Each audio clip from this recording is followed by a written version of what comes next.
menyaksikan hasil diskusi kami mengenai tahapan model pembelajaran EDI. Sebelumnya, perkenalkan, nama saya Muhammad Rifki.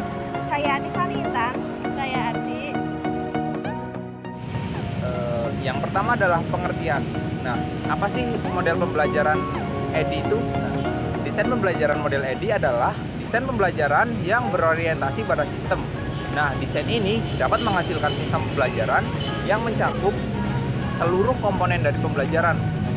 Kata EDI sendiri itu sebagai akronim dari kata analyze, design, develop, implement, dan evaluate, atau menganalisis, merancang, mengembangkan, mengimplementasikan, dan mengevaluasi. Pembelajaran konsep ini pada awalnya diperuntukkan untuk Angkatan Darat Amerika Serikat pada tahun 1950. Selanjutnya, pada tahun 1975 dikembangkan lagi oleh Florida State University bidang Educational Technology dan digunakan di semua angkatan bersenjata Amerika Serikat. Model pembelajaran EDI dapat dijadikan sebagai pedoman dalam mengembangkan perangkat dan program pelatihan atau pembelajaran efektif, dinamis, serta mendukung proses pembelajaran. Pembelajaran model EDI ini yang pertama, yang tadi sudah dijelaskan adalah analyze, yaitu menganalisis.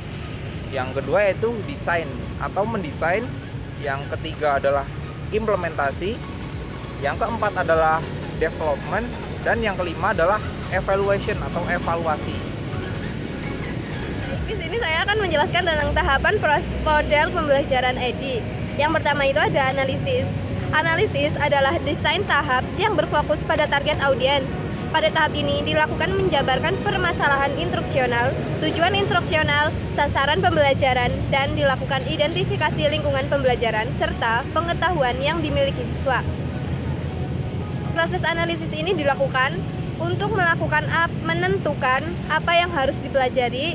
Perlu melakukan beberapa kegiatan, diantaranya adalah analisis kebutuhan, mengidentifikasi masalah, dan analisis tugas. Sehingga hasil pada tahap analisis ini berupa karakteristik calon peserta belajar, identifikasi kesenjangan, identifikasi Yang kedua adalah tahap desain. Pada tahap desain bersangkutan dengan penentuan sasaran, instrumen penilaian, pelatihan, konten, dan analisis yang terkait materi pembelajaran. Rencana pembelajaran dan pemilihan media.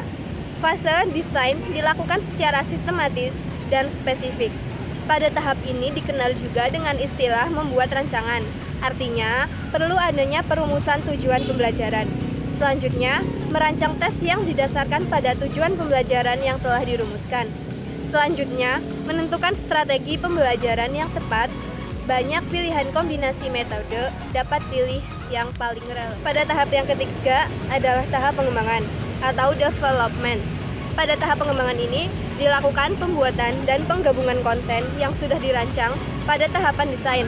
Penulisan konten dan perancangan grafis yang dilakukan. Pengembangan merupakan proses mewujudkan desain tadi menjadi kenyataan. Langkah penting dalam tahap pengembangan adalah uji coba. Tahap ini merupakan bagian dari langkah EDI, yaitu evaluasi. Lebih tepatnya, pada evaluasi formatif, karena hasilnya digunakan untuk memperbaiki sistem pembelajaran yang sedang dikembangkan. Pada tahap selanjutnya, yaitu tahap implementasi. Dalam implementasi ini, dibuat prosedur untuk pelatihan bagi peserta pelatihan dan instrukturnya atau fasilitator.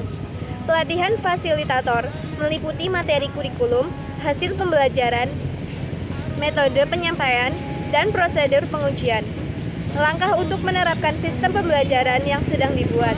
Maksudnya, pada tahap ini semua yang telah dikembangkan agar bisa diimplementasikan.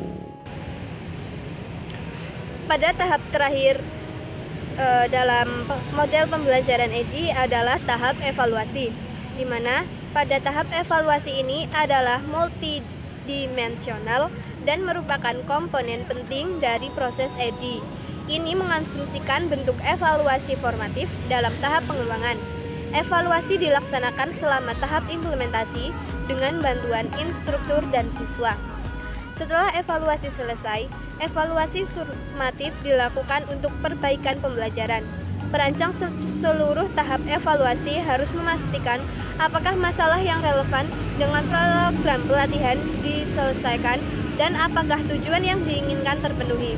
Evaluasi merupakan proses untuk melihat apakah sistem yang sedang dibangun berhasil sesuai harapan atau tidak.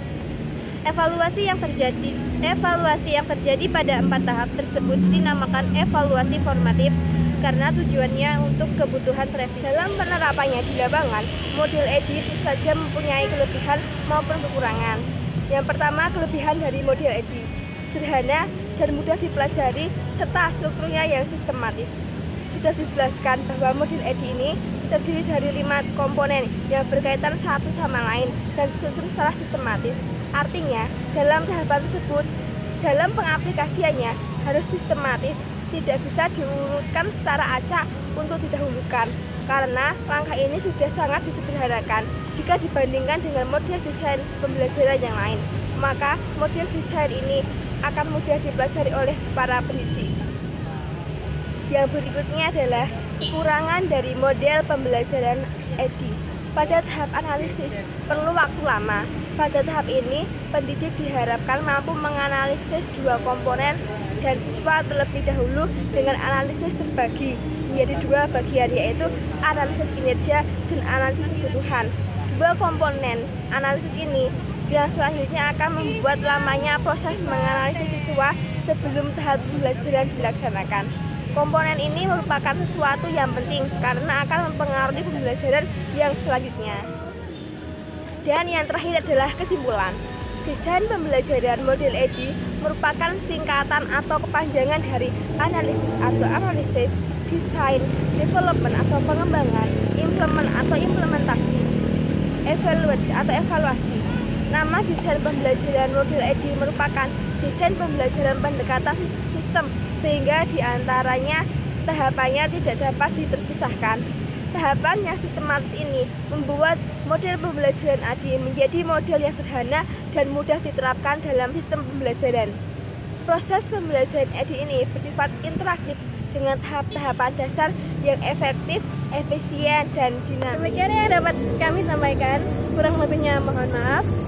Terima kasih. Wassalamualaikum warahmatullahi wabarakatuh. They come and go, and they come so easily. Tell me what it is about you that I can't forget. But you're breaking down my walls again, just to set me free. Demikian presentasi dari kelompok juga. Demikian yang dapat kami sampaikan. Mau bayar presentasi, kita presentasi lah. Yo. Nah, wes mulai. Wes, orang iya, wes mulai, yo. Ayo, 1, usur. 1, orang. Usah. 1, 2, 3. Demikian yang dapat kami sampaikan. Kurang lebihnya mohon maaf. Oh, kok saya ulang? Gimana ya? Sebentar. Ini kamu dapat saya ngomong. Siji wae. Ya wis aku lah. Ini pernah lebih kok pernah tak beda. Ya.